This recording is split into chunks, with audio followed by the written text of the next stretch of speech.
conversa hoje aqui no Além das Manchetes vai passar por universidades, vai passar pela Unicamp, vai passar por imposto, vai passar por futebol, vai passar pelo Banco Central, porque eu vou conversar com alguém que conhece muito, há muito tempo, tudo isso. É o professor Luiz Gonzaga Beluso, que está hoje no Além das Manchetes, que começa logo assim que rodar a vinheta.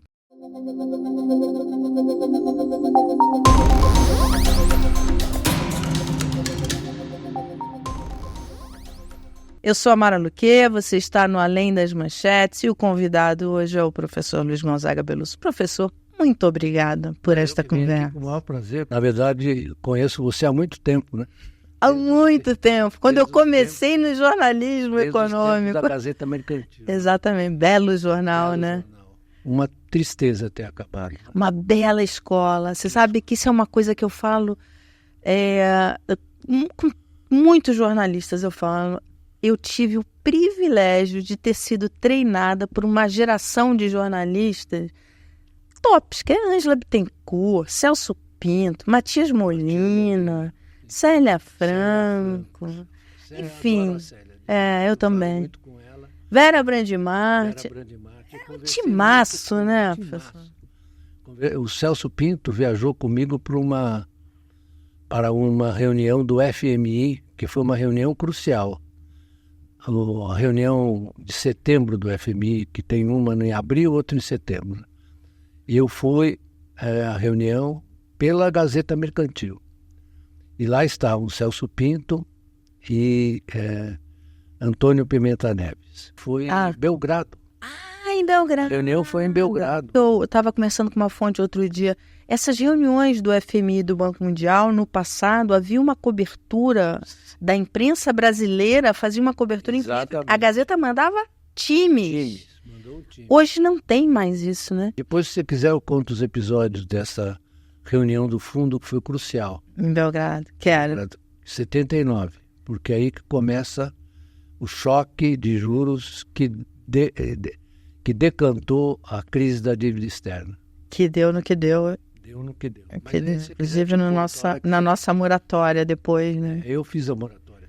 Eu sei. Você sabe. Realmente tinha jeito. Esse é um ponto interessante, né? Ninguém deixa de pagar dívida porque quer, né? É porque tem que ser feito, né? Vários casos, os casos de repúdio de dívida pública são todos relacionados com a dívida externa, dívida em moeda estrangeira. Uhum. No caso de dívida em moeda nacional, dívida pública, não há a menor chance de você dar calote. É só emitir. Exato. Você emite, na verdade, o Banco Central compra os papéis, vende, faz a administração da taxa longa, né? Que eu vejo uma discussão hoje sobre dívida pública, eu fico assim assustado com a falta de informação de quem discute isso. Estou falando de economistas, não estou falando... Você está falando desse fundamentalismo fiscal? Estou falando do fundamentalismo fiscal. André Lara Rezende tem trazido muito essa discussão, inclusive batendo nessa tecla da nova teoria monetária, enfim, do excesso desse fundamentalismo fiscal. E ele fala exatamente esse ponto que você coloca do título público, da emissão da moeda, né? Porque é o seguinte, a Constituição dos sistemas financeiros mais modernos, digamos, começa em 1694, com o Banco da Inglaterra. Precisa acompanhar como foi sendo constituído entre avanços e trombadas, né? Por exemplo, logo depois do surgimento do Banco da Inglaterra em 1694, você teve uma crise do financiamento do Canal de Suez. Né? Que teve uma emissão de papéis para o financiamento do Canal de Suez e que depois virou numa crise que não tinha lastro, né? E tinha também a coisa lá do canal da América aqui, que foi uma especulação. Assim. Aliás, falar em especulação em sistema financeiro, você está incidindo num equívoco, né? Porque ele é naturalmente especulativo. Isso a história mostra. Historicamente. É naturalmente, porque é o seguinte, você está sempre fazendo uma antevisão daquilo que vai acontecer com a sua riqueza financeira, né? Isso é verdade para a Bolsa de Valores, é verdade para os ativos como ativos de dívida, etc. De renda fixa, derivativos. Derivativos, você está sempre apostando na frente, né? Está olhando para frente.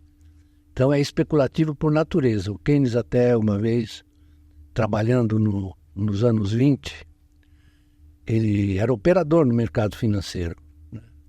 Então ele escreveu um texto falando da diferença entre o jogo e a especulação.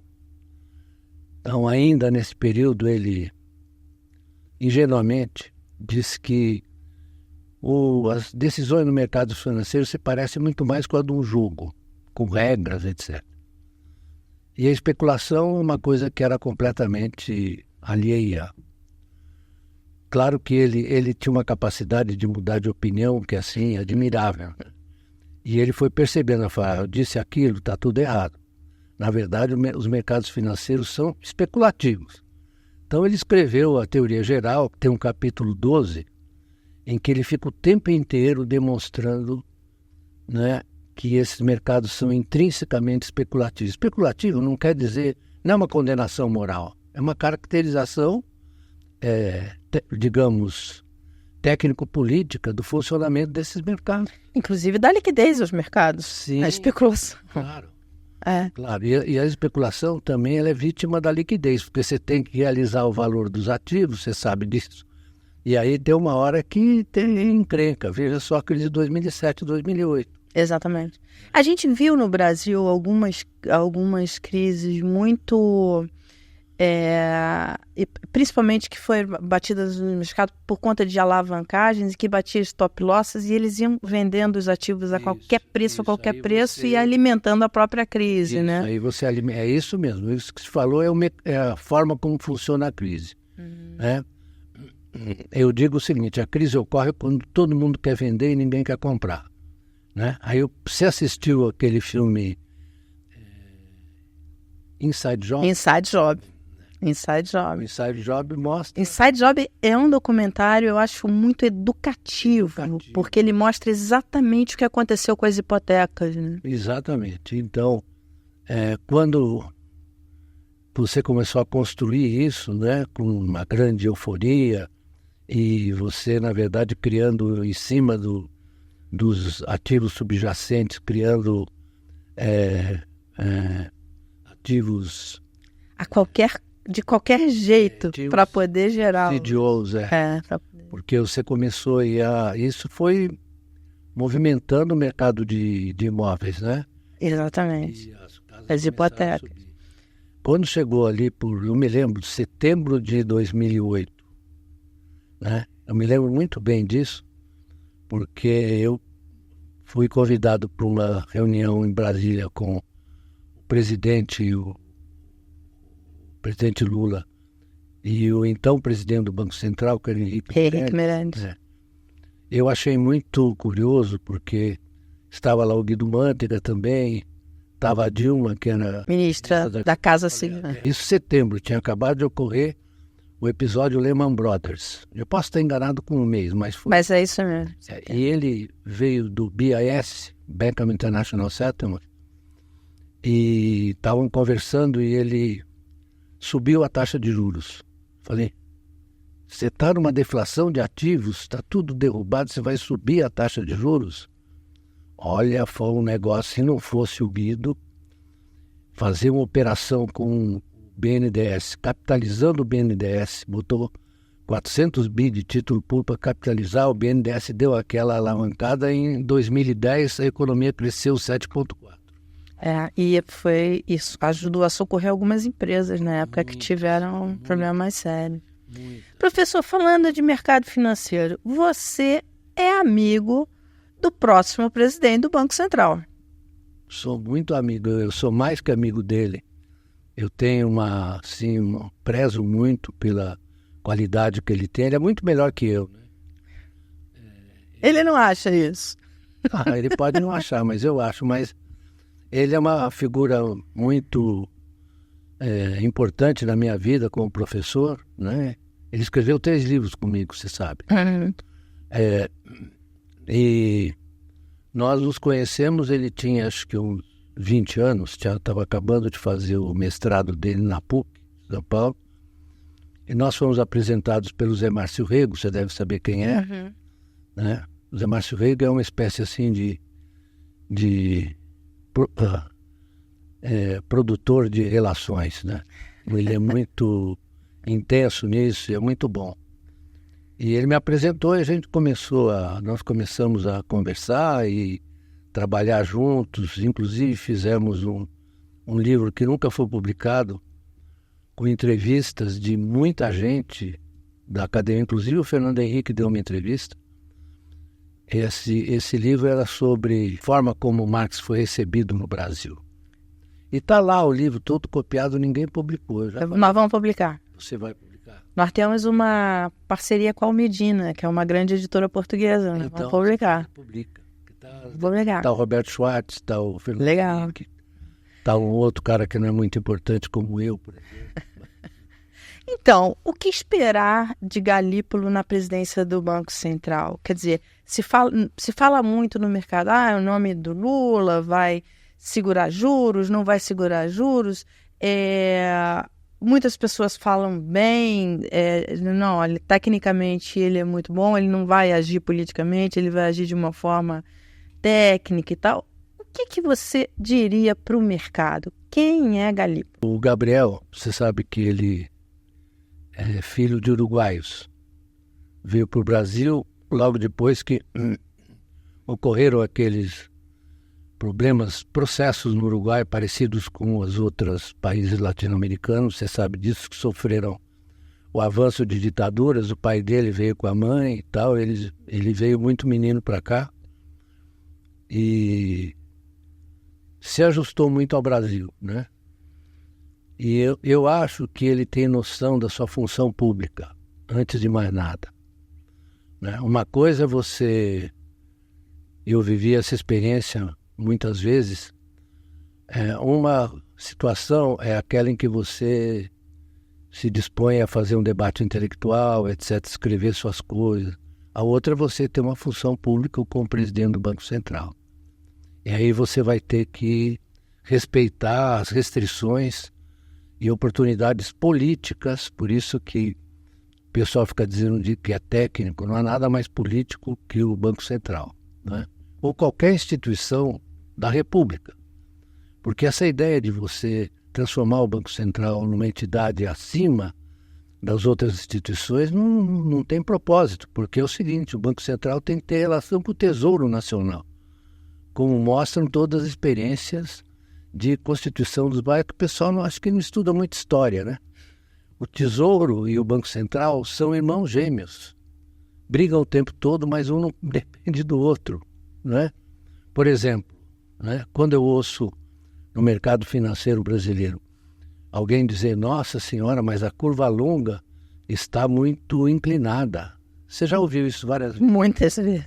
E aí é o seguinte, o que fez ao longo em muitos episódios, o que fizeram os bancos centrais dos países desenvolvidos, como é o caso do Federal Reserve? Eles operam na curva longa, certo? E como é que você opera na curva longa? Você opera na curva longa vendendo e comprando títulos públicos, administrando essa taxa de juros através da movimentação negocial de títulos públicos no mercado, né? Porque há uma dificuldade em entender que o título público é imprescindível para a constituição dos sistemas monetários financeiros capitalistas. Imprescindível.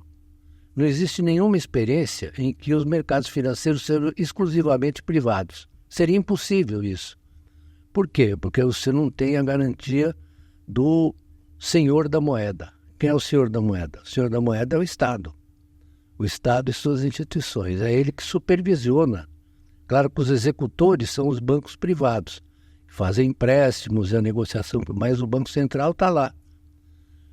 E hoje, principalmente, porque hoje o Brasil não tem a dívida externa que tinha no passado. Muito bem observado. Muito bem observado. Então, quando eu vejo a discussão, eu imagino, será que o cara está pensando que nós ainda temos dívida externa? Você não tem um caso de calote na dívida interna, exatamente porque você detém esses instrumentos. Se você pode emitir moeda, você pode resolver o problema através de uma ação do Banco Central, né, da dívida pública. Então, o pessoal fica assim, não, porque a dívida pública brasileira está em 80%, 85%. Até, estou falando errado porque está um pouco menos, está 76%. Mas veja o caso dos Estados Unidos, está 120% do PIB. Né? Ninguém lá, aliás, o Partido Republicano fica sempre querendo falar do teto da dívida, né? E toda hora tem uma negociação e eles saem pela tangente. No caso do Japão, você sabe qual é o valor da dívida pública japonesa? É 260% do PIB. Claro que o Japão está estagnado há muitos anos, desde o final dos anos 80, né? Entrou num período de estagnação. Foi uma economia muito dinâmica, muito vibrante, né? Nos anos 70, 60, 70. Mas depois que foi enquadrada, que a economia japonesa foi enquadrada pelo Acordo do Louvre. Você se lembra do Acordo do Louvre? O que eles fizeram? É verdade. O Japão tinha um sistema financeiro muito voltado para o financiamento das empresas japonesas, tinha aqueles Aibatsu, etc., né? Que eram os conglomerados japoneses. E aí os americanos os obrigaram a abrir o mercado financeiro. E o que aconteceu entre 87 e 89? Você teve uma especulação terrível na Bolsa de Valores, não é? E depois com imóveis residenciais, e no Japão. E aí a coisa capotou. Mas, professor, voltando aqui para o Brasil, há uma crítica muito...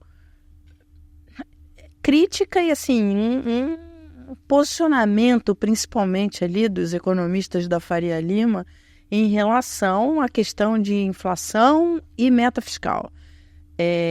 E meta fiscal, e inflação e meta fiscal, e a nomeação, diga ali, para o Banco Central, sendo uma nomeação do presidente Lula, e tendo o presidente Lula travado aquela guerra com o presidente Roberto Campos Neto. Então, de que a gente precificando de que haveria uma leniência em relação à inflação. Como é que se faz política monetária? Por exemplo, você estava colocando a importância do uso dos títulos públicos, que tem que ser utilizado os títulos públicos, sem soltar freio, sem ser leniente com a inflação. Olha, vamos discutir o que aconteceu com as teorias da inflação. Tempos que eu comecei a estudar economia, você tinha uma influência keynesiana muito grande, né? Que depois foi se desfazendo, e que você usava dois tipos de inflação. A inflação determinada pelos custos, cost pull inflation, e a outra era a inflação determinada pela demanda e pelo demand push inflation. Eu acho que eu estou dizendo as palavras erradas em inglês, mas tudo bem. Uma é determinada pela demanda e a outra eles separavam. E ao longo do tempo você foi caminhando para um encolhimento. Veja só o que aconteceu em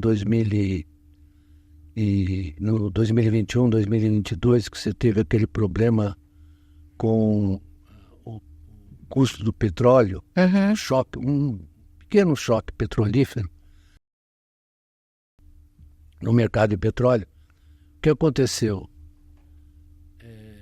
Antigamente, como é que você tratava isso? Eu vou usar outro exemplo. Quando nas outras práticas de tesouros e bancos centrais em relação à inflação, você tinha os fundos de estabilização, para impedir que o choque passasse para dentro da sua economia. No caso, por exemplo, das commodities, com essa flutuação de preços, você tinha estoques reguladores. Tem alguma coisa assim hoje em dia? Não tem. Não tem. Pois é. Então, você vai usar para um choque de oferta, como esses que nós estamos discutindo, você vai tratar com subida da taxa de juros. Certo? Você tinha mais instrumentos à disposição, você foi encolhendo esse instrumento. Isso faz parte de uma degradação da teoria econômica. Você começou a passar uma teoria das expectativas racionais, que diz que os indivíduos conhecem toda a estrutura da economia e o seu desenvolvimento provável, né? Então, a economia tende sempre ao equilíbrio pela ação dos indivíduos racionais. Tem alguns choques que são absorvidos com facilidade e as pessoas acreditam nessa fantasia, né? Como verdade absoluta. Como verdade absoluta. Esse é um ponto interessante que você está colocando, porque hoje o que acontece é que não há uma discussão sobre os instrumentos na gestão e da inflação. Quer dizer, o único instrumento que se fala é meta fiscal e a política monetária e o uso da taxa de juros na política monetária. Quer dizer, qualquer debate que se traz para isso, o André, mais uma vez, o André Lara Rezende tem trazido isso a debate, isso não reverbera, as pessoas começam, cancelam. Isso precisaria de um debate para as novas formas, os novos instrumentos. Mas, Mara, quem é que vai fazer o debate? Se você pegar a mídia, digamos, corporativa, oficial, não, sem chance. Você pega os editoriais, pega o editorial da Folha, pega o editorial do Estadão, do Globo, etc. Todos eles são controlados e dominados por essas ideias simplórias e simplistas, né? Então você tem esse fanatismo pelo equilíbrio fiscal, né? Que me deixa espantado. Sabe o que me deixa espantado? Porque as argumentações, elas na verdade desconhecem qualquer concepção que trate, por exemplo, do circuito da renda. Porque quando o imposto, né, está lá a sua estrutura tributária, mas o imposto só cai ali se a renda girar. Se a renda não gira, não tem recolhimento de imposto. Então, você gasta antes a sociedade precisa gastar antes, o setor privado, o governo precisa gastar antes para a renda circular, porque sem gasto não há renda. Isso é uma coisa elementar. Veja bem, olhe só em torno da sua região, ou da minha, se os meus vizinhos, etc., os próximos e os mais longínquos, decidirem parar de comprar coisas por um mês.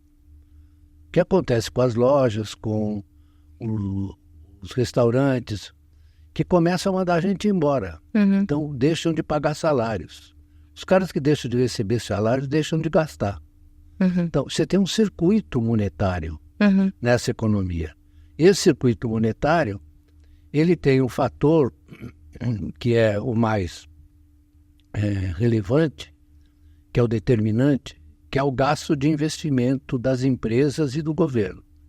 Se você, na verdade, não tem, como o Brasil, por exemplo, apesar de todo o nosso sucesso hoje em dia e bom desempenho da economia, nós temos uma taxa de investimento muito baixa. Hoje em dia deve ter subido um pouco, mas ela estava em torno de 16,5%. E historicamente caindo. Historicamente caindo. Então, um dos elementos dinâmicos aqui infunde dinamismo à economia e ao circuito da renda está muito tímido, digamos assim, né? Então, se você tem que recuperar essa... e aí você tem uma discussão muito, muito interessante, eu diria um pouco, digo de maneira temerária, que é interessante, né? Que o pessoal mais conservador, o que ele diz, se houver uma confiança na situação fiscal do Estado, o setor privado vai gastar. Não existe nenhuma experiência que tenha comprovado isso. É a fadinha da confiança, entendeu? Então é bom que o governo fique na dele, né, mantendo o equilíbrio fiscal, etc., né, gerando superávites primários, e que o setor privado aí fica confiante e sai gastando. Esse é o suposto dele. Eu acho que o mais cruel disso, eu não sou economista, enfim, não tenho, não tenho, não estou aqui para dizer o que está certo e o que está errado, mas o que eu acho que é cruel é quando você trata de forma igual gastos recorrentes e investimento. Sim. Bem. Porque uma coisa são os gastos recorrentes ali, para às vezes muito corporativismo público e outras coisas. Outra coisa é gasto com investimento. Então, você tocou numa questão muito importante, né? No último capítulo 24, se eu não me engano, da teoria geral, o Keynes toma quais são as consequências dessa análise que eu fiz, né? Uma delas era, na verdade, você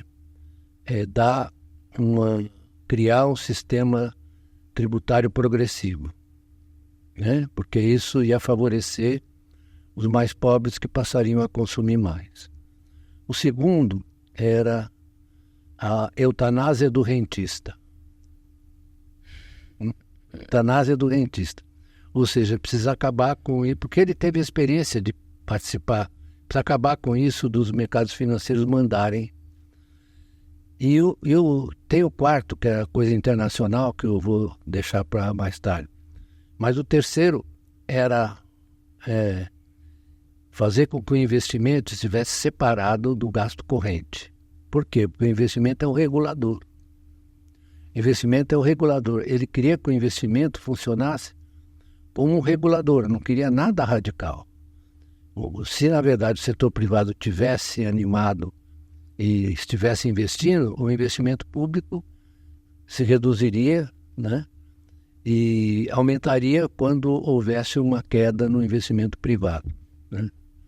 Mas a verdade é que o investimento público, ele serve como um catalisador para o investimento privado. Exatamente. Né? Então tem isso, né? Mas existe uma teoria do crowding out. Você sabe, né? Não. É o seguinte, é que o gasto público afasta o gasto privado. Não é que o gasto público estimula o gasto privado, como na visão do multiplicador keynesiano. É o gasto público, na verdade, crowding out, espreme o gasto privado. Olha só as ideias que esses caras divulgam. Você acredita nisso? A sua experiência mostra que há algum caso em que o gasto público, ao invés de estimular o gasto privado, ele afasta o gasto privado? Eu não conheço nenhum.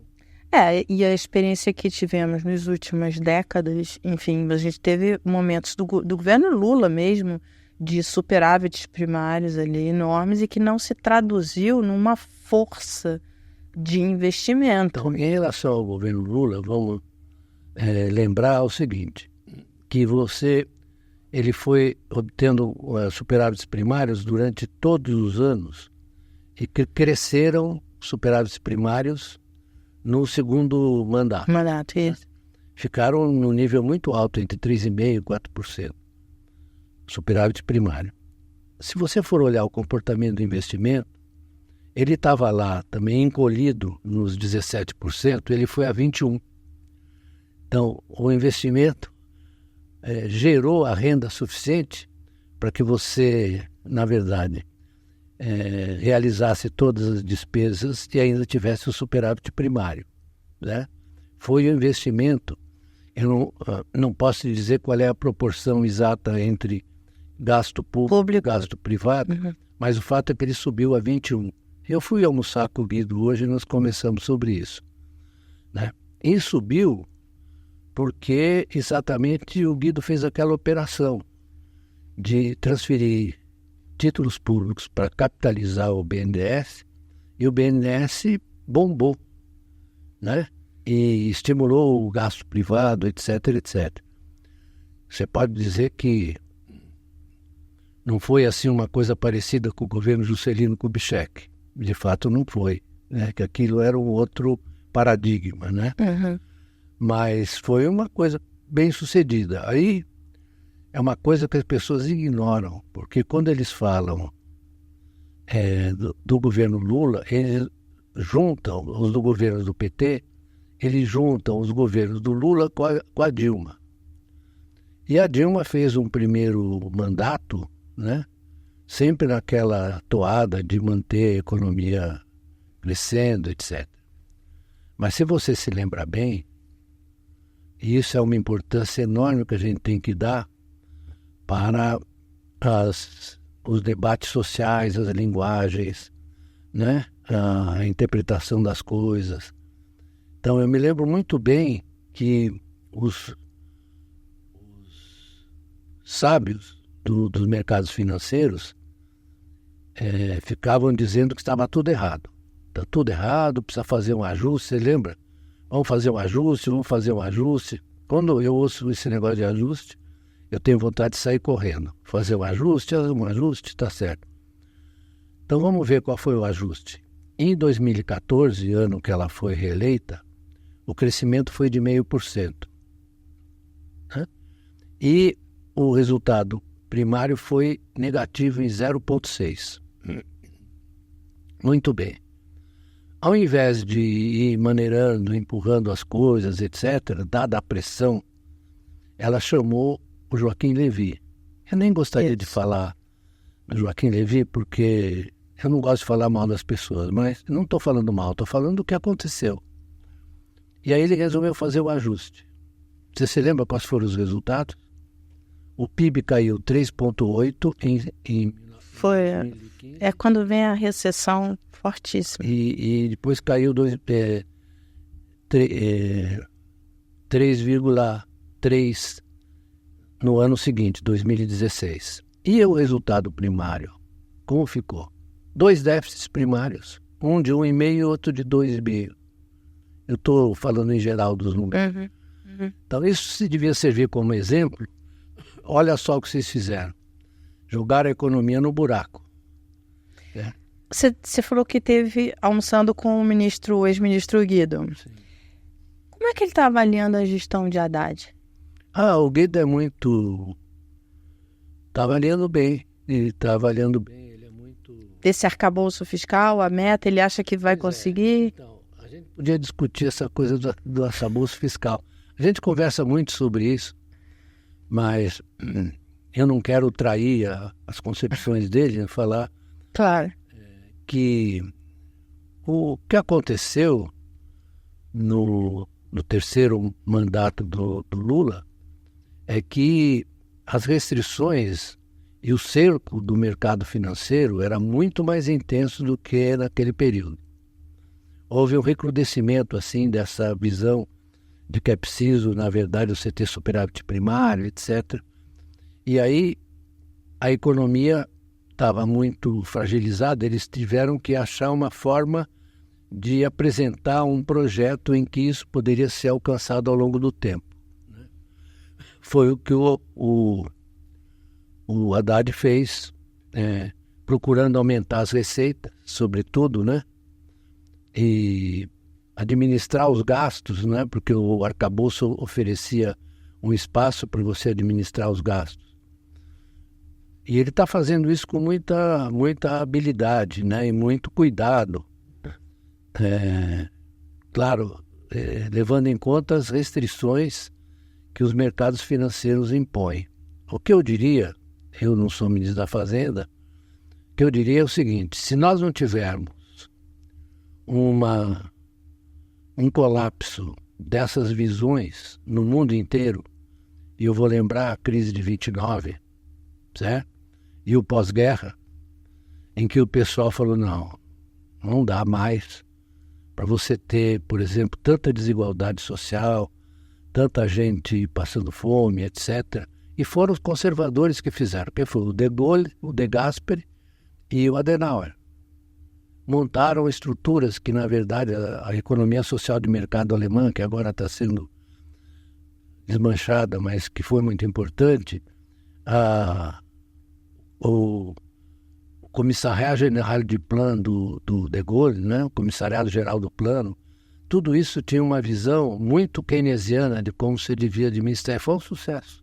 Mas, professor, você não acha que isso, de certa forma, começou a ocorrer nos últimos anos, principalmente depois da crise de 2008, enfim, e outras, e pandemia, e onde começou a se falar mais da questão da desigualdade, de que o crescimento econômico não deu conta de reduzir a desigualdade, enfim, isso não voltou no mundo, não digo no Brasil, mas no mundo, isso não está... Não, no Brasil também, mas eu diria para você que no mundo esse é um tema avassalador.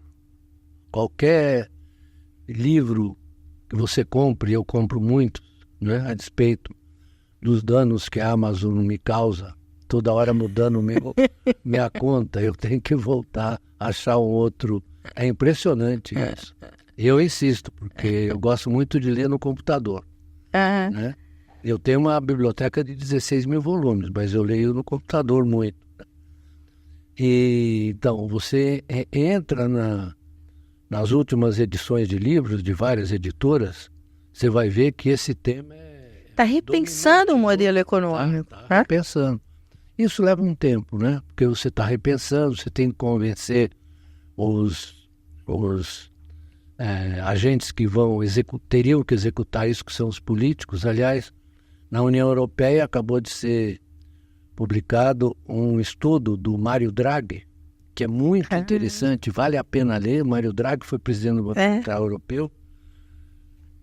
Nossa, fazia tempo que eu não ouvi falar do Mário Draghi. Ele escreveu um relatório muito importante sobre a recuperação da Europa.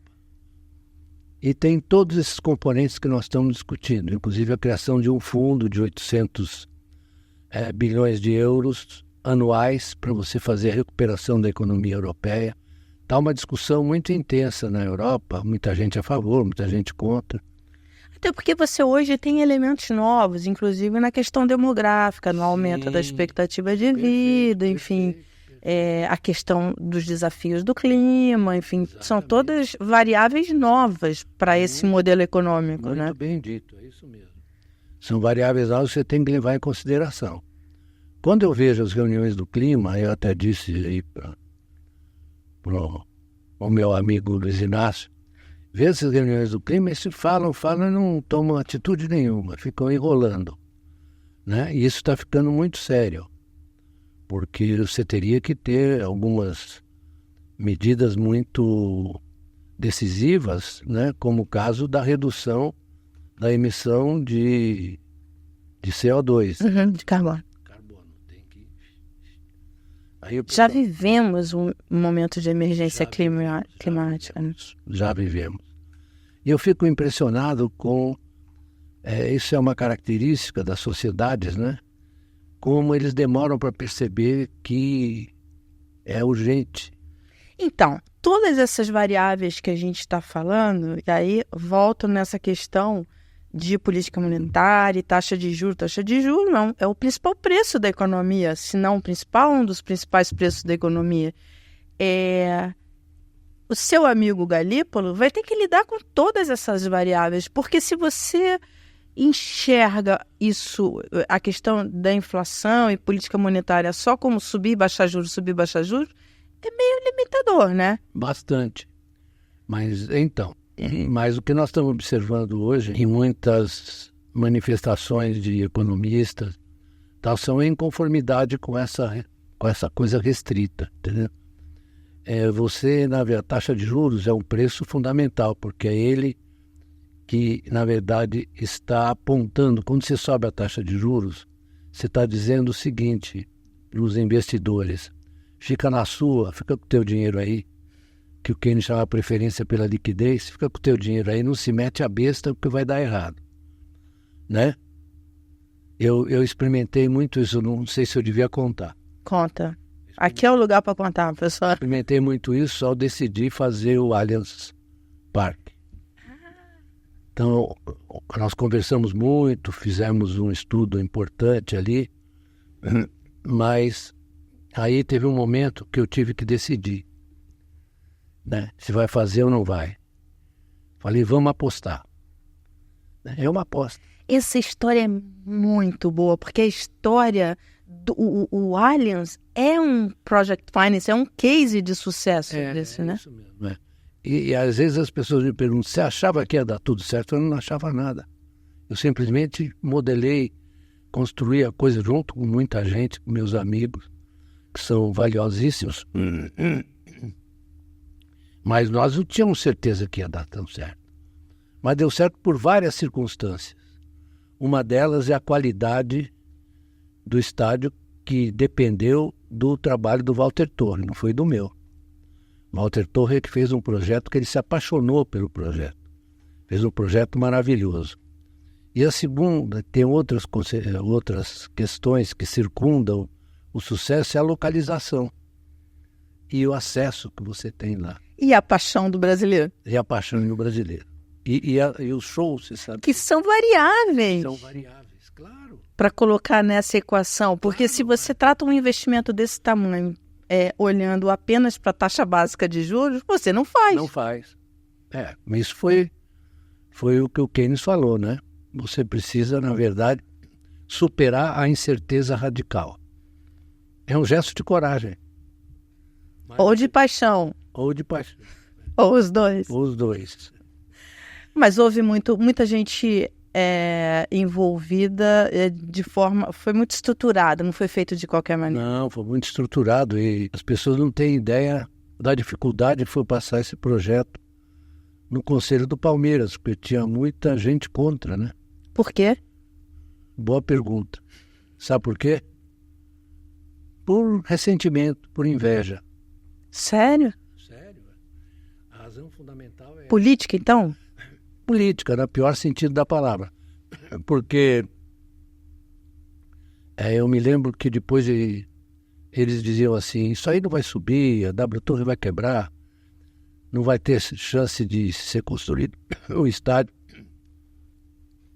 E eu encontrei com um deles, um dos que, com o estádio já pronto, né? E nós estávamos caminhando por uma alameda que circunda o estádio. E eu falei, então, fulano, você dizia que não ia subir, tá aí o Allianz.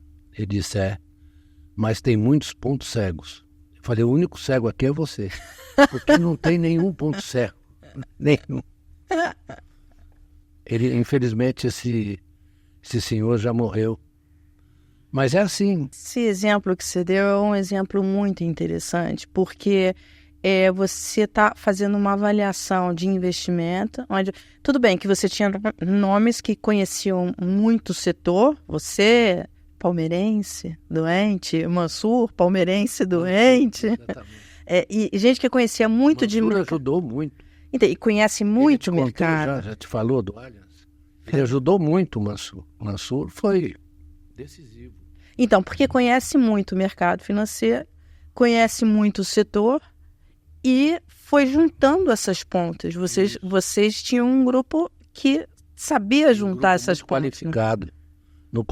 Entre conselheiros do Palmeiras, o Marcelo Solarino, o Marcelo Fonseca, todos eles têm experiência no mercado financeiro. Né? Então, eu tive a sorte de ter a ajuda desse pessoal, e tem que ser uma coisa muito bem elaborada, não pode ser um negócio assim na correria. Mas mesmo assim nós não tínhamos certeza do sucesso que seria o Allianz. Principalmente porque se você pega e compra título público, você está recebendo ali um retorno grande, sem correr risco, né, professor? Exatamente, perfeito. Então, é isso mesmo, você está dando um exemplo muito importante. Você tem esse tipo de posse de ativos com os títulos públicos, e a outra você está apostando para ver se a coisa vai dar certo. Um retorno mais alto, movimento economia.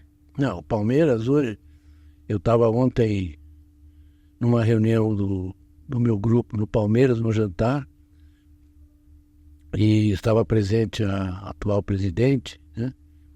E ela está dizendo, olha, eu estou resolvendo o problema do pagamento que a W Torre tem que fazer ao Palmeiras pelos percentuais que nós temos direito nos shows. Vai passar para 15%. E os shows dão uma receita parruda, né? Enorme, né? Enorme. Então o Palmeiras tem esse suporte, né? 15% é um retorno alto. Porque começou com 5, 10 e 15. Agora vai para 15. Passa muito rápido o tempo. Passa muito rápido. Mas é um case que você se orgulha. Eu me orgulho no seguinte sentido. Eu estou muito preocupado fazendo um parênteses, no mundo de hoje com essas exibições de egolatria. Eu tenho horror disso porque eu sou ex-seminarista dos jesuítas, então isso bate na minha alma com uma força incrível.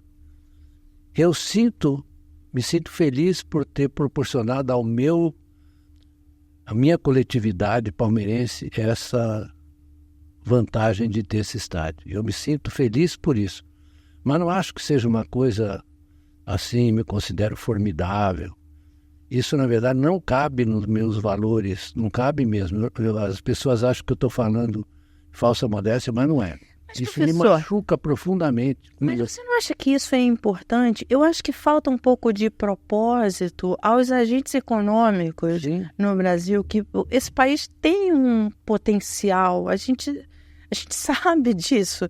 Por exemplo, quando junta esse grupo, você, Mansur, Marcelo, enfim, pessoas que têm diversos conhecimentos, mas fundamentalmente o que une vocês é uma paixão e um propósito. Exatamente, você foi ao ponto central. E a partir daí vocês constroem alguma coisa que beneficiou o país todo, inclusive vascaínos, flamenguistas e todos os outros, porque movimenta a economia, porque serve de exemplo, pode servir de exemplo para outros projetos. Você tem toda a razão. E isso daí acaba, a discussão econômica hoje acaba ficando muito só financeira na taxa de juros. Muito pseudo-técnica.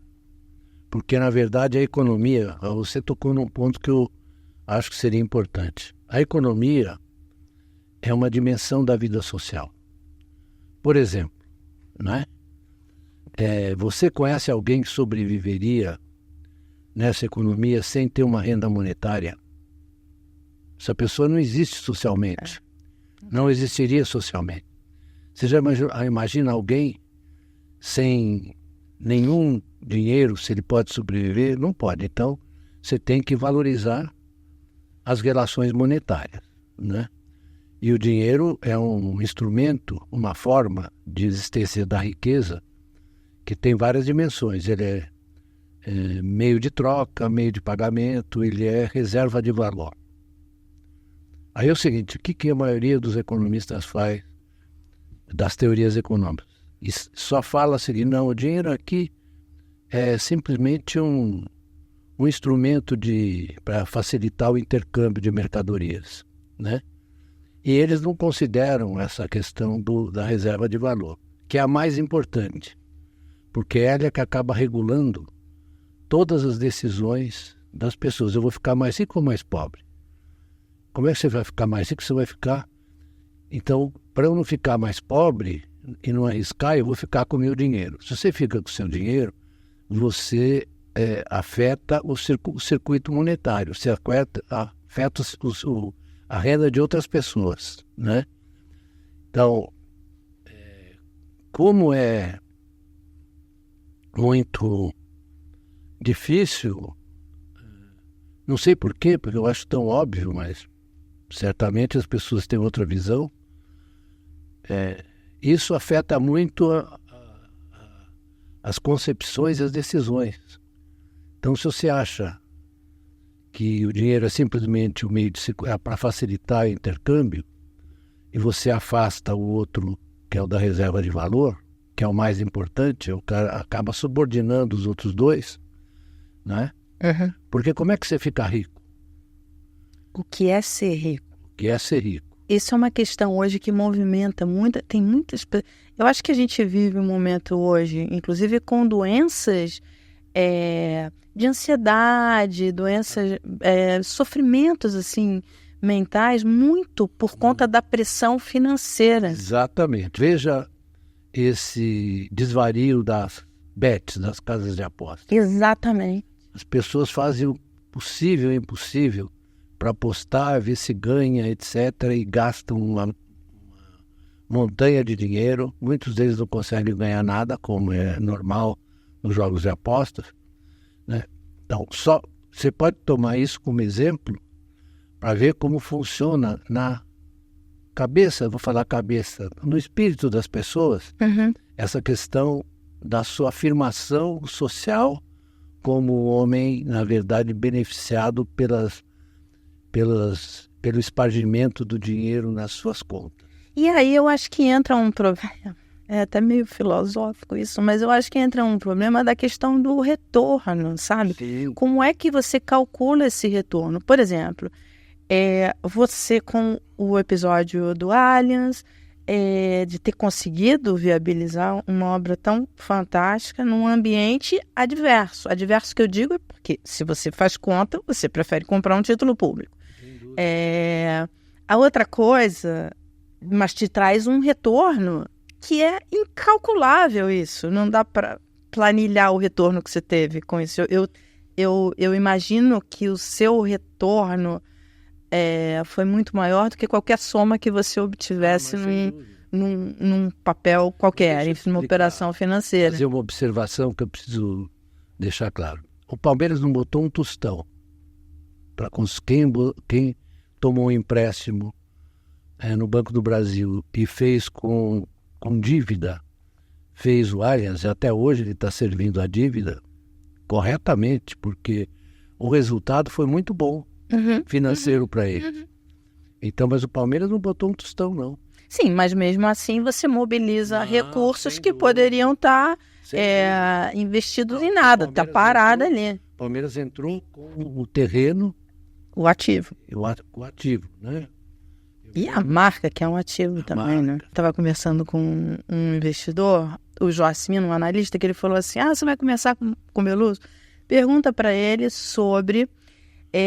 eu não sabia disso, ele que me contou, ele falou, pergunta para ele, porque foi ele que criou ele atrelou uma indexação ali do ICMS para as universidades paulistas, e isso fez com que as universidades paulistas tivessem ali uma certa independência, autonomia financeira. Isso é uma coisa foi importantíssimo para as universidades. Hoje tem a classificação das melhores universidades do Brasil, internacional. Quais são? USP, Unicamp, Unesp. E porque elas têm 9%, se eu não me engano, 75% do ICMS atrelado para ela. Isso eu achei muito interessante. Por que isso, professor? É um projeto de Estado, não é de governo. Estado, Então, posso te contar como é que foi isso? Pode. Eu tinha saído do governo federal, eu fui secretário de Política Econômica, você deve se lembrar, e estava na casa da Conceição, Maria da Conceição Tavares, minha amiga, que estava recebendo o Celso Furtado. Eu estava lá, de repente toco o telefone e é o Fred Mazzucchelli. Sei. Meu amigão. Tem uma diferença comigo, que ele é São Paulino, mas tudo bem. Então, o Fred me diz, olha, o governador era o Quércia. O governador quer que você venha para falar, quer te convidar para ser secretário de Ciência e Tecnologia. Falei, Fred, eu estou agora a fim de... Isso é 88, um ano antes do meu filho nascer, do Carlos Henrique. E falei, eu não sei se eu vou. Mas aí houve insistência e tal, eu fui ao Palácio dos Bandeirantes. Aí ele me disse, olha, eu quero que você me ajude a resolver esse problema da universidade, porque eu não aguento mais esses reitores, toda hora eles vêm aqui, porque não tem verba, porque não sei o quê. E nós estávamos ali logo na posteridade da reforma tributária, né? O governo do estado de São Paulo estava muito parrudo. E aí ele falou, eu gostaria que vocês trabalhassem eu sempre digo isso, porque essa é a verdade, que vocês trabalhassem num projeto de autonomia financeira das universidades. Foi o Quércia que falou. Precisa contar a verdade. E aí eu e o Fred fomos os executores. Que legal essa história. Eu acho que no Brasil só as três. Tem isso. Só as três. São Paulo, agora, por exemplo, foi 89, que é o decreto. Então, recentemente você completou 30 anos e foram vários festejos nas universidades, USP, Unicamp. E aí é o que eu estava dizendo para você. Eu circunstancialmente estava lá, né? e cumprir esse propósito de fazer as universidades se tornarem independentes, né? Eu estou vendo hoje... Como é que vai ficar isso com a reforma tributária? Pois é, isso que nós estamos tentando fazer, imaginar qual vai ser a forma de cobrança do imposto. Do imposto. E aí nós vamos ter que calcular. Para poder manter esse sistema. Para poder manter. Agora, você sabe que tem um projeto na Assembleia Legislativa de São Paulo que está querendo estabelecer o pagamento de mensalidade pelos alunos das universidades públicas. Tem esse projeto? Tem. Aliás, essa é uma discussão, se deve ou não ter essa coisa, que existe no uma mundo inteiro. discussão. Vê os Estados Unidos, você tem um problema da dívida estudantil. É uma coisa avassaladora, porque o sujeito sai, ele vai demorar para pagar. Então fica aquele estoque de dívida ali. Porque nos Estados Unidos parece que é maior do que a dívida do cartão de crédito. Isso, é maior que a dívida do cartão de crédito. É uma coisa bem grande. O que você diria, qual o conselho que você daria para o seu amigo na presidência do Banco Central, quando ele assumir essa presidência? Mara, eu, na verdade, me sinto muito desconfortável em dar conselhos. Mesmo para os amigos? Não, eu posso conversar com os amigos, mas eu não me acho no direito de dar conselhos, né? A gente conversa, etc., troca ideias, né? E ele é muito bem formado e ele tem essa visão que eu mencionei. Função pública é muito diferente de você ser um indivíduo privado, que você tem seus desejos, suas coisas, que a função pública exige que você leve em conta todas as circunstâncias e pessoas que estão, e instituições que estão em torno de você. Isso ele tem muito claro. Eu não tenho nenhum problema, nenhuma preocupação com ele. Acho que ele é especial nessa questão e ele não vai fazer nenhuma coisa voluntarista assim, né? Eu vou fazer de jeito nenhum. Até porque, como a gente está dizendo, o cerco é muito importante. Você tem que... Eu comparei a gestão do Haddad e provavelmente do Gabriel como um jogo de futebol em que tem um time que joga na retranca, como é o caso dos mercados financeiros. Então você tem que tocar a bola para cá, tocar a bola para lá, para ver se vulnera a retranca e entra na área para fazer o gol. O Palmeiras é campeão, é tricampeão? É isso? Olha, eu não gosto de fazer esse tipo de antecipação, porque em geral dá azar, mas corre o risco de ser, né?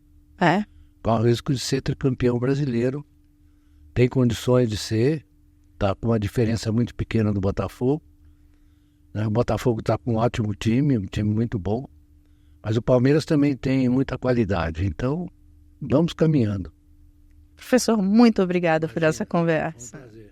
Você que ficou com a gente até agora, acompanhe o Palmeiras aí, vê se vai se confirmar aqui as projeções do professor. Qualquer dúvida, você manda pra gente, compartilha, mande pro seu amigo palmeirense, mande pro seu amigo que tem investimentos em taxa de juros e vê que o retorno não é só juros, você tem outros retornos interessantes que você pode obter na sua vida.